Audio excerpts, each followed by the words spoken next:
안녕하세요. 영양스 박박사입니다.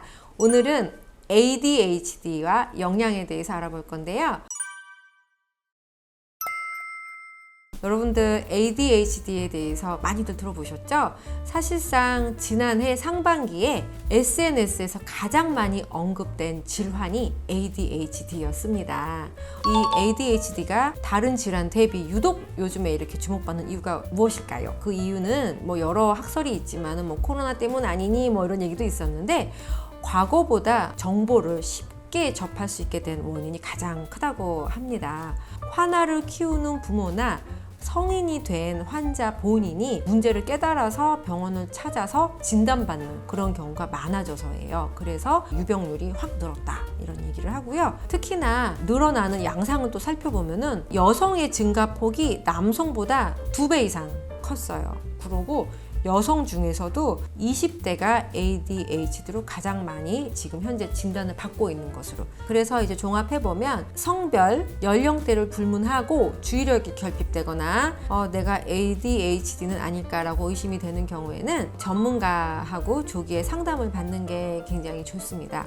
왜냐하면 ADHD의 경우에는 시간이 지나고 치료를 잘 받으면 호전이 될 수 있기 때문인데요. ADHD의 원인은 명확하게 밝혀지지는 않았고요. 지금까지의 연구 결과를 종합해보면 ADHD는 뇌에 집중과 충동을 조절하는 영역에 이상이 생겨서 나타나는 것으로 알려져 있고요. 청소년기를 지나면서 상당 부분 개선이 될 수 있는데요. 만일 성인기까지 지속이 된다면 사회 적응력이 낮아지고, 그리고 대인관계에 문제가 생기게 되고, 그렇게 되면은 결과적으로 재정적인 관리까지도 문제가 생길 수 있겠죠. 그래서 조기에 적극적으로 치료하는 게 굉장히 중요합니다. 지금까지 ADHD에서 쭉 우리가 원인과 유병률을 살펴봤는데요. 그러면 ADHD를 완화시킬 수 있는 또는 예방할 수 있는 그러한 식이요법은 있을까요? 저희가 살펴봤더니 안타깝게도 아직까지는 전문의에 의한 치료를 대체할 수 있는 식이요법은 없습니다. 다만 영양적으로 불균형한 경우 질환의 정도를 심화시킬 수 있기 때문에, 그러한 경우에는 이제 식사를 잘 챙겨서 식이요법을 하는 게 중요합니다. 특히나 이제 어린이에 있어서 ADHD가 가장 이제 호발을 하고 있기 때문에 편식으로 부족해질 수 있는 영양소인 어유율의 오메가3 지방산, 그 다음에 채소와 과일 섭취가 부족한 경우에는 이러한 편식들을 교정을 해주는 게 어떤 ADHD의 질환의 정도를 완화시키는 데 도움을 줄 수가 있습니다. 약물 복용 탓에 식욕이 저하되는 경우가 굉장히 많아요. 그러한 경우에는 보충제를 통해서라도 충분히 비타민과 무기질, 이러한 것들을 적절히 섭취하도록 합니다.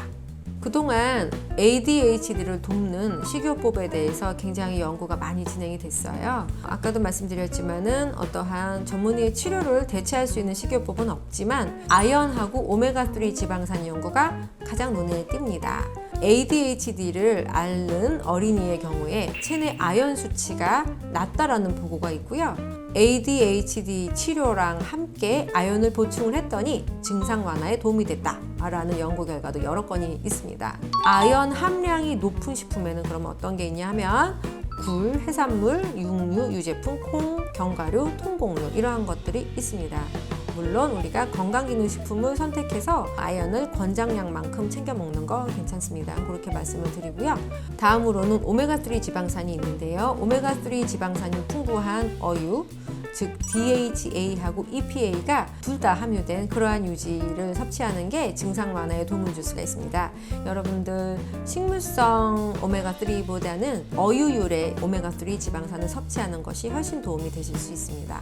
그럼 어느 정도 양을 섭취를 해야 될까요? 한국인의 영양 섭취 기준을 우리가 따르더라도 어린이를 포함해서요, 하루 220mg에서 500mg 정도를 반드시 섭취하는 게 좋습니다. 눈 건강 등의 다양한 기능성 등을 고려한 우리 건강기능식품의 기능 용량이 하루 500mg에서 2000mg이란 말이죠. 그렇기 때문에 하루에 최소한 한 500mg 정도를 드시는 거는 여러모로 건강에 도움이 될 수가 있겠습니다. 제가 이제 아연하고 오메가3 지방산에 대해서 쭉 이야기를 드렸는데, 그 외에 달맞이꽃 종자유, 즉 그러니까 감마리놀렌산을 어유하고 소량 병용했을 때 도움이 좀 됐다라는 보고가 있어요. 그래서 식사에 아연하고 오메가3 외에 감마리놀렌산을 약간 추가하는 거는 도움이 되실 수가 있겠습니다. 그리고 그리고 허브류 중에서는 은행잎 추출물하고 세인트 존스 워스가 영향을 미쳤다라는 보고가 좀 있기는 합니다. 그런데 허브류인 세인트 존스 워스는 부작용이 사실은 있기 때문에 국내에 허용된 원료가 아니고 제한적으로 허용이 됐단 말이죠. 그래서 권하지는 않고 싶어요. ADHD가 의심이 된다면은 첫 번째 전문의한테 바로 가셔서 적절한 진료와 상담과 치료를 받으셔야 되고, 보충제를 만약에 먹겠다, 아연이 포함된 그러한 종합 비타민 무기질을 드시는 걸로 권하고 싶고요. 그리고 어유 기반 EPA, DH가 함께 들은 그러한 보충제를 드시는 게 좋겠습니다. 이렇게 제가 정리해서 말씀을 드리고요. 다음 시간에는 더 영해지는 영양 스토리로 찾아뵙도록 하겠습니다. 감사합니다.